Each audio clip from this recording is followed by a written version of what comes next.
बाने शिव गुरु खात नहीं के खानावा हो।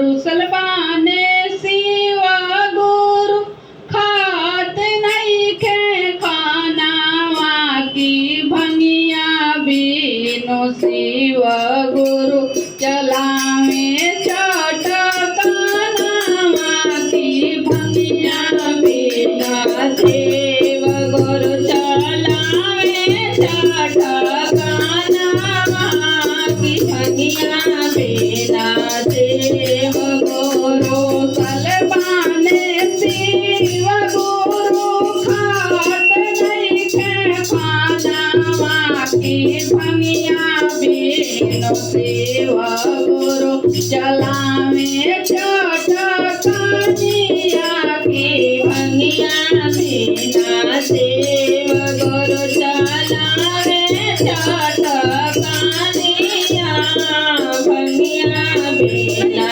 शिव गुरु चलावे चटकानिया की भंगिया बीनो शिव गुरु चलावे चटकानिया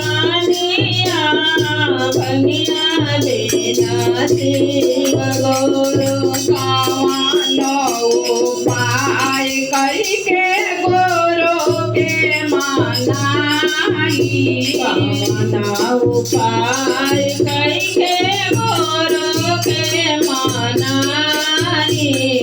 कावनो उपाय करके गुरु के मनाई। कावनो उपाय करके गुरु के मनाई। भांग धतूरा उनके भोग में लगाई। भांग धतूरा उनके भोग में लगाई। भांग धतूरा उनके भोग में लगाई। भांग धतूरा उनके भोग में लगाई। भंगिया बीनो शिव गुरु चलावे चटकानिया की भंगिया बीनो शिव गुरु चलावे चटकानिया की भंगिया बीनो शिव गुरु कार्तिक मनावे ले गणेश जी मनावे। कार्तिक मनावे गणेश जी मनावे।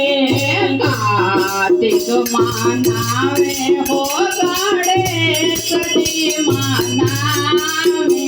कार्तिक मनावे हो गणेश जी मनावे।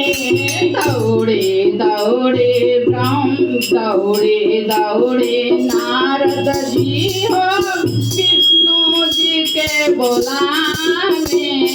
दौड़े दौड़े नारद विष्णु के बोलावे। ब्रह्मा के बोलावे हो विष्णु के बोलावे। ब्रह्मा के बोलावे हो विष्णु के बोलावे। भंगिया बीनो शिव गुरु चलावे चटकानिया की भंगिया बीनो शिव गुरु चलावे चटकानिया की भंगिया बीनो शिव गुरु।